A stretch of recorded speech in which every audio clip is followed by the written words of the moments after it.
네, 안녕하십니까. 빌레펠트 교회 성도 여러분, 이재용 목사입니다. 제가 지난주에는 저희가 성경 공부를 한 주 쉬었어요. 그죠? 네, 지난주에 그 프랑크푸르트 한마음교회에서 열린 목회자 세미나를 갔다 와서 시간적으로 설교 준비와 이런 것들을 하다 보니까 성경 공부는 한 주 미뤘습니다. 어, 기다려주신 분이 계실지는 제가 확신할 수 없지만 어쨌든 그래도 좋은 시간이었고요. 많은 걸 배우고 느끼는 시간이었습니다. 성역 공부 방식도 이렇게 좀 정보와 지식 전달 중심이 아니라 조금 더 다르게 성역 공부를 하는 게 좋겠다라는 생각도 하게 됐어요. 물론 가장 좋은 것은 우리가 만나서 제자 훈련처럼 이렇게 1대1로 개인적인 관계 속에서 이렇게 성역 공부와 제자 훈련을 하는 것이 가장 이상적이긴 하지만 또 이건 또 이 나름대로 유튜브라는 온라인을 통해서 방법을 통해서 이제 새로운 우리가 신앙적인 영적인 소스들을 공급하는 것도 멈추지 않을 거니까 계속 기대해 주시면 좋을 것 같고요. 네, 오늘은 저희가 드디어 복음서를 마치고 이제 사도행전 말씀으로 들어가게 됩니다. 사도행전은 그 신약 성경에서 가장 독특한 책 중에 하나예요. 물론 요한계시록도 있지만 되게 독특한데 왜냐하면은 복음서와 서신서라는 신약 성경의 양대 산맥이 있지 않습니까? 뭐 장르로 치자면은 이제 복음서라는 장르가 있고 서신서라는 장르가 있죠. 근데 거기서 유일하게 역사서예요. 사도행전이 역사서고 이 복음서와 서신서를 이어주는 다리가 됩니다. 그 사도행전에 빠지면 복음서와 서신서의 연결이 되게 어려워지죠. 그 사도행전에 대한 이해가 없으면 이후에 나오는 바울 서신에 바울이 이렇게 서신에서 이야기하고 또 거기 나오는 교회들의 모습들이 왜 그런지를 잘 모릅니다. 그래서 사도행전을 꼭 잘 이해하고 있어야 복음서에서 나타난 예수 그리스도의 복음이 어떻게 증거가 되고 어떻게 전 세계로 퍼져 나갔는지를 우리가 알 수 있고요. 그리고 앞으로 서신서에서 나오는 많은 교회의 상황들, 이야기들, 바울의 말씀들이 왜 이렇게 진행됐는지를 우리가 조금 더 잘 알 수 있습니다. 그래서 사도행전은 대단히 중요하고요. 그래서 뭐 역사서, 신약 성경의 역사서라고도 불리는데 사실 이게 사도행전에 나오는 역사가 그렇게 신문 기사처럼 객관적인 역사라고 보긴 좀 어렵습니다. 시간의 순서랄지 아니면은 인물의 비중 같은 것들을 봤을 때뭐 다양한 인물들이 막 어떻게 활동했는지가 다 나오는 게 아니에요. 그죠? 그 우리가 이따 보겠지만 사도행전에서 가장 대표적인 사도 둘은 베드로와 바울이거든요. 그럼 베드로와 바울이 뭐 사도행전 다 썼냐? 그건 아닙니다. 예수 그리스도의 제자들이 또 사도들이 수많은 고난과 역경을 뚫고 복음을 증거하는데 그게 다 나오지 않는다는 거죠. 그래서 왜 역사서라는 명칭에 대해서 그 말을 제가 뭐 부정하는 게 아니에요. 신약 성경의 역사서로서의 사도행전이 그냥 단순한 역사라기보다는 신학적인 의도와 목적을 가진 말씀이다라는 걸 그냥 언급하는 겁니다. 복음이 어떻게 증거됐는지, 어떤 관점으로 이렇게 서술된지가 나오기 때문에 아무튼 뭐 그런 말씀 드리고요. 그래서 사도행전을 두고 다른 별명들이 있어요. 이게 사도행전이 아니라 왜냐면 사도가 몇 명 안 나오니까요. 예, 성령행전이다. 이건 성령님께서 역사하신 거다라고 부르시는 분들도 계시고 어, 이게 뭐 베드로나 바울이나 몇 명 주인공들에 의해 진행된 게 아니라 바로 사도행전 1장 8절 말씀인 예수 그리스도의 명령에서부터 시작됐다. 그 예수 그리스도의 사역이 확장됐다라고 보시는 분들도 계십니다. 이건 누가복음과의 연계성을 강조하시는 분들이 주로 이렇게 보시죠. 왜냐면 누가복음을 쓰고 나서 사도행전을 이제 후속작으로 쓴 게 분명하거든요. 사도행전 처음에 이렇게 나오니까요. 그리고 사도행전에서 결국에 중심이 되는 사건이 뭐겠습니까? 교회죠, 교회. 교회가 성령의 임재를 통해서 탄생하게 되고 이 교회가 확장되고 세계에 뻗어나가는 장면들을 우리가 볼 수 있기 때문에 교회의 사건이다라고 보신 분도 있고 뭐 결국은 종합적으로 복음이 전파되는 것이다 전 세계에 이렇게 보는 게 사도행전의 어떤 명칭이랄지 그 의미에 가장 부합하는 그 별명들이라고 할 수 있습니다. 자, 사도행전에서 가장 중요한 말씀, 뭐 성경에 이런 표현은 조금 어폐가 있는 말이지만 어쨌든 사도행전에서 중심축이 되는 말씀 뭐겠습니까? 바로 사도행전 1장 8절 말씀입니다. 사도행전 1장 8절 말씀은 우리가 대부분 암송을 하시리라고 저는 믿습니다. 암송을 대부분 이건 하셔야 돼요. 이거는 우리가 교회를 다니고 예수를 믿으면서 좀 연차가 되신 분들은 이건 다 암송하셔야 됩니다. 왜냐하면은 이 사도행전 1장 8절 말씀은 사도행전 전체의 내비게이션 같은 거예요. 전체 청사진, 전체의 그림을 한 절로 압축하는 아주 중요한 말씀이기 때문입니다. 우리가 복음서 전체를 요약하는 한 가지 말씀을 꼽으라면은 굳이 꼽으라면 뭐 요한복음 3장 16절이 가장 유명하지 않겠습니까? 근데 그만큼 사도행전도 사도행전 1장 8절 말씀이 사도행전 앞으로 나타나는 거의 모든 그 말씀의 지표가 됩니다. 그래서 그 말씀에 나오는 것처럼 이 사도행전의 서술로 어떤 식으로 유지되냐면은 예루살렘과 온 유대와 사마리아와 땅끝까지 이르러 복음의 증거되리라고 주님께서 말씀하셨는데 그 말씀 그대로 이루어지는 거예요. 그래서 사도행전이 우리가 읽으시다 보면은 공간적인 지평이 그런 식으로 늘어나는 것을 볼 수 있습니다. 그래서 예루살렘을 처음 중심으로 최초의 교회가 모이고 그다음 사마리아와 터키 지방 그리스와 로마까지 이어지는 것들을 우리가 볼 수가 있죠. 그래서 어떤 분들은 바울의 사역은 로마에서 끝이 났기 때문에 오늘날 땅끝을 우리가 사도행전은 끝난 게 아니다. 사도행전은 계속 이어지는 것이다 라고 말씀하시고 또 그렇게 강조하시는 선교단체와 교회들이 있죠. 그런 의미에서 사도행전을 우리가 계속 써가야 된다 뭐 이런 말씀을 하시는 거고요. 자, 사도행전의 특징은 우리가 간단하게 살펴볼 건데 이거는 누가복음의 특징과 거의 유사합니다. 왜냐하면 누가복음의 저자가 사도행전의 저자거든요. 동일합니다. 그래서 동일한 강조점들을 갖고 있는데 이를테면은 그 누가복음에도 보편주의 그리고 소외되고 가난한 자들에 대한 관심, 경제적 관심이 되게 크다고 했잖아요. 누가복음이. 그리고 여성에 대해서 되게 특별히 강조한다는 점. 그리고 기도와 성령에 대한 강조들. 이게 다 누가복음에 나왔어요. 이게 궁금하신 분들은 누가복음을 한 번 더 보시면 되겠어요. 그 개요 영상을.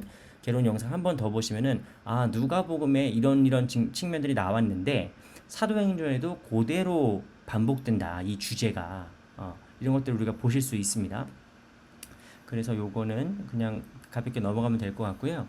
사도행전의 주요 내용인데 이것도 뭐 특징과 거의 차이가 없습니다. 제가 이 사도행전의 주요 내용과 관련해서 어떤 이미지를 갖고 올까 고민하다가 이 화산이 막 터지는 것 같은 이미지를 갖고 왔어요. 왜냐면은 그 복음의 폭발적인 능력이 사도행전에 계속 나타나거든요. 그런데 그 시작이 바로 예루살렘이라는 겁니다. 마가복음에서는 우리가 마가복음 개론할 때 예루살렘을 대단히 좀 부정적으로 묘사하고 있다는 걸 말씀드렸지만 누가복음에서는 예루살렘이 결코 부정적이기만 하는 곳이 아니라는 걸 또 말씀드렸어요. 교회가 시작된 장소가 바로 예루살렘이에요.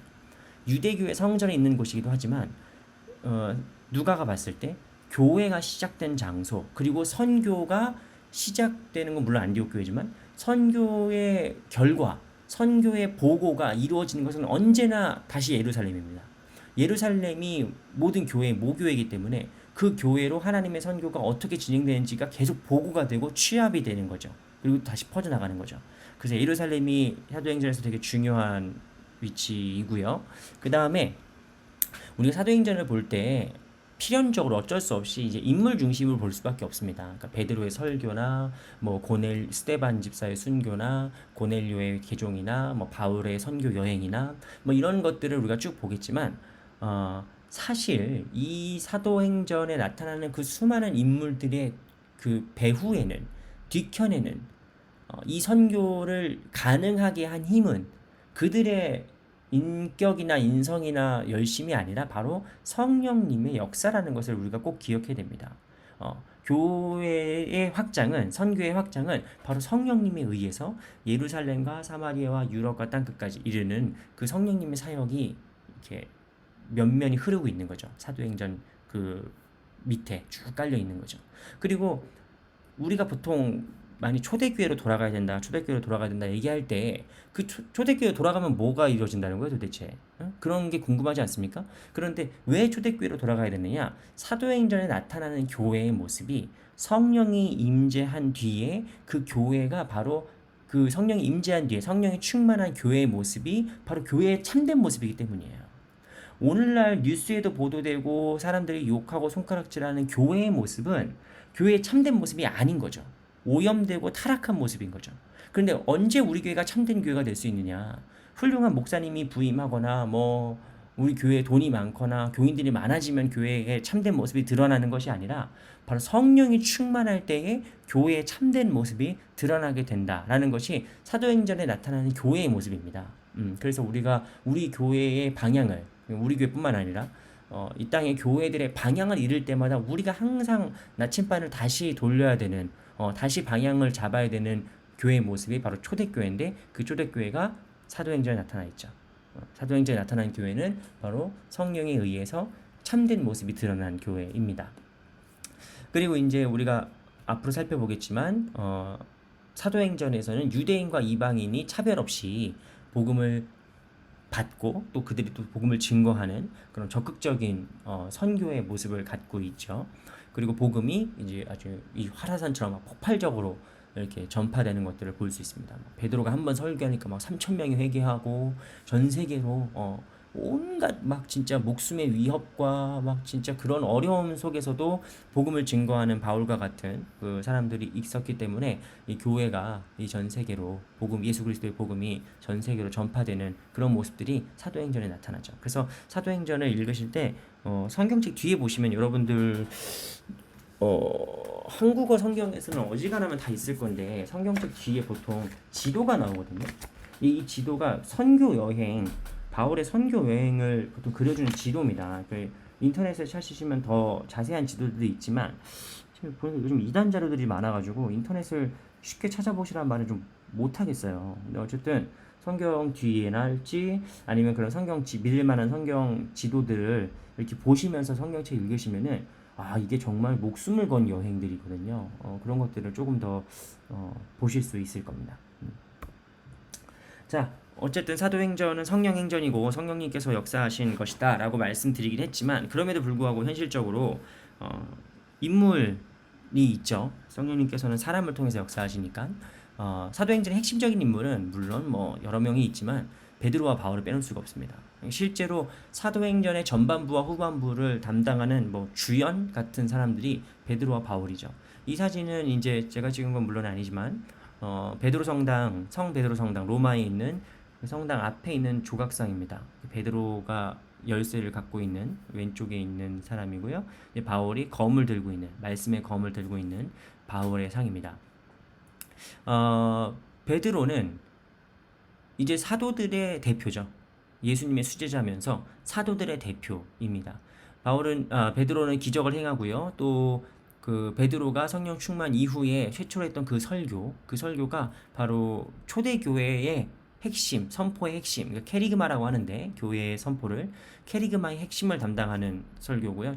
기독교 초기 설교로서 아주 중요한 말씀이라고 할 수 있습니다. 그러니까 구약에 있는 말씀을 총 종합해서 예수 그리스도로 이제 집중하게 되고, 이 예수 그리스도를 하나님께서 일으키셨다라고 하는 그 초대 교회의 캐리그마, 그 교회의 선포를 가장 잘 드러낸 사람이 바로 베드로인 거죠. 그리고 베드로는 아무래도 유대인 선교 중심이었습니다. 베드로는 예루살렘을 중심으로 하는 유대인 선교를 중심으로 하는 인물이고요. 베드로가 상징하는 건 바로 이런 것들이죠. 그런데 사도행전은 10장을 계기로 급격한 변화를 맞아요.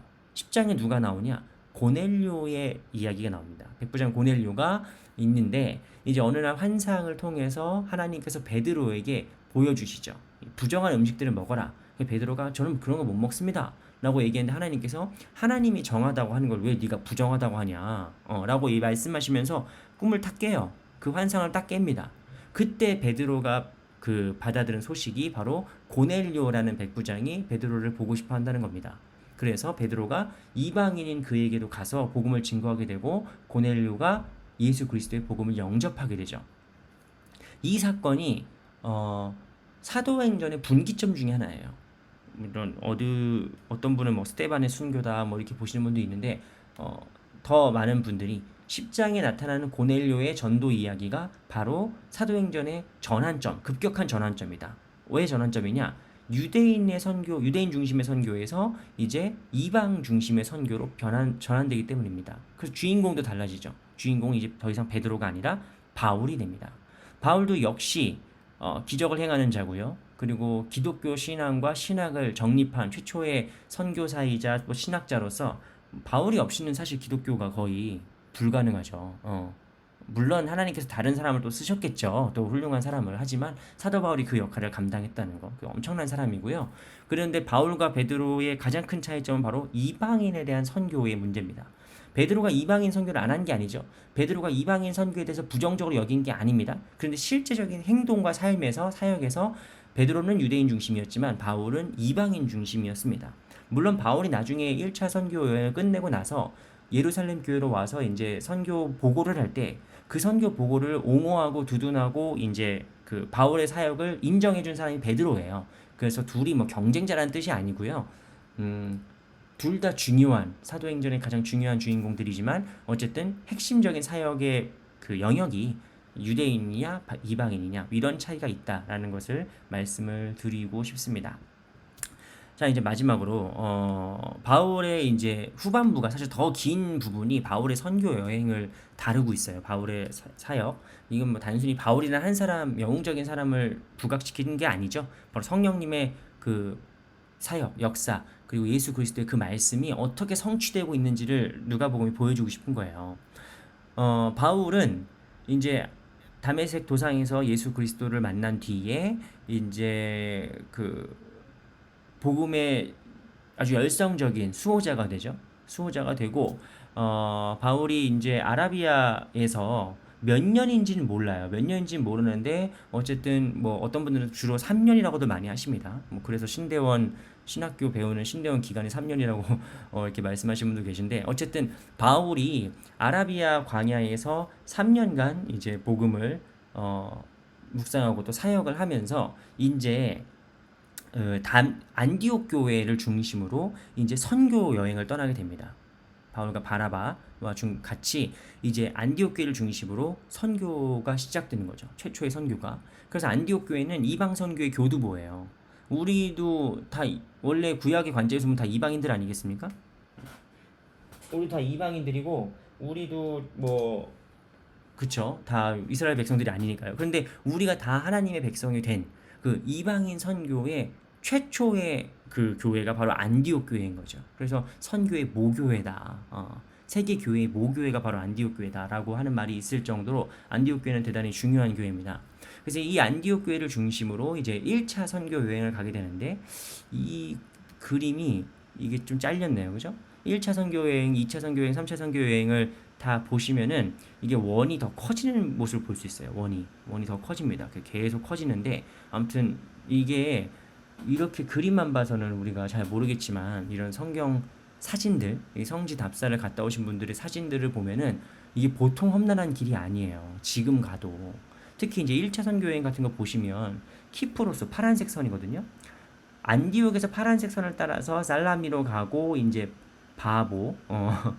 파포스, 바보로 가는 이 길에 사실 이게 산맥입니다. 이 산맥을 통과하는 거예요. 그 정말 목숨을 거는 그 당시에 얼마나 힘든 길이겠어요.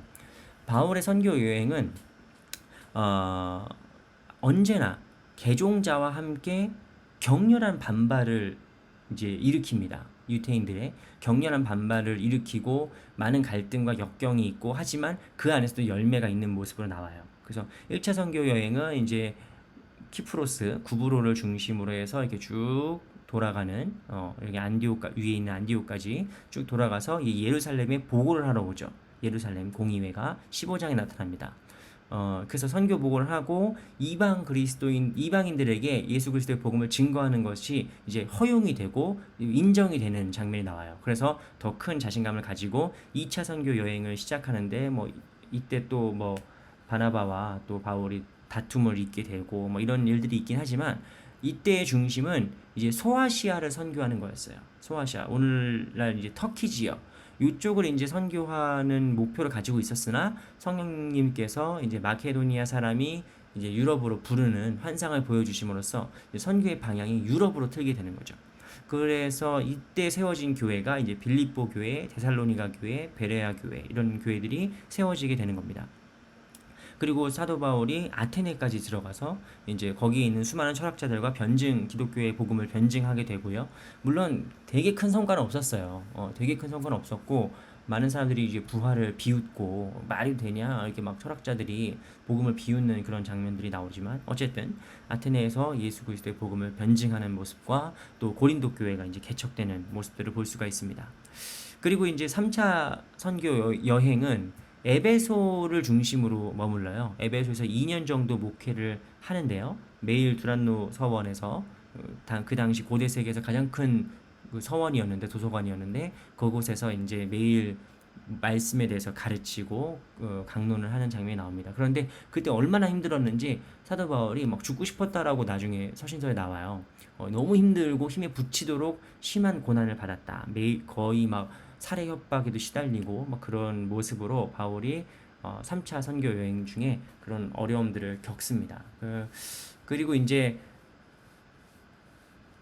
그 사도 바울이 그 선교 보고를 하기 위해서 예루살렘을 다시 돌아가려고 하는데 많은 사람들이 성령의 이 계시를 통해서 충만함을 통해서 너 거기 가면 잡혀 죽는다. 바울 선생님 거기 가시면 죽어요.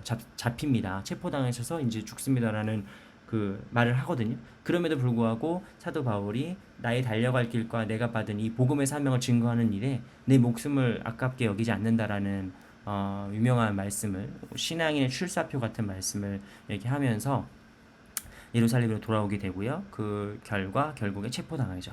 체포당하게 되고 그 다음에 이제 있는 일들은 사도 바울이 로마 시민권자이기 때문에 또 이렇게 함부로 재판하고 심판할 수 없거든요. 원래는 예루살렘에 있는 총독이 풀어주려고 했어요. 바울이 별 잘못이 없으니까 별로 크게 잘못한 게 없으니까 풀어주려고 했는데 이제 사도 바울이 로마 시민권자임을 드러내면서 재판이 꼬이게 되죠. 재판이 꼬이게 되면서 근데 그게 바울이 뭐 오판한 것이 아니라 바울이 오히려 로마 황제 앞에서 나의 그 무죄함을 드러내겠다라고 얘기한 건 바울이 막 고집 부린 게 아니라 바로 로마로 이송이 돼서 로마에서 복음을 증거하기 위함이었던 거죠. 그래서 바울이 로마로 가게 되고 로마에서 어떤 사역을 했는지는 자세히는 몰라요. 왜냐면 바울의 로마행의 기록은 대체로 이제 그 항해 중에 막 태풍을 만나고 어려움을 겪고 거기서 기적들과 뭐 그런 이야기들, 그 감옥에서도 막 편지를 교회들이 편지를 쓰고 뭐 이런 장면들이 나오고 끝이기 때문에 바울이 어떻게 사형을 당했고 이런 모습들은 사도행전에 나타나지 않거든요. 그 사도행전이 미완성처럼 끝나요. 사도행전이. 그래서 이게 바로 사도행전이 우리에 의해서 오늘날 교회에 의해서 계속해서 쓰여져야 한다라고 하는 그 주장의 고백에 정당성을 부여하는 거죠. 사도행전은 그냥 옛날에 영웅적인 인물들 몇 사람들에 의해서 이미 끝나버린 이야기가 아니라 오늘날 우리에게도 주어지는 사명이라는 겁니다. 복음의 증거가.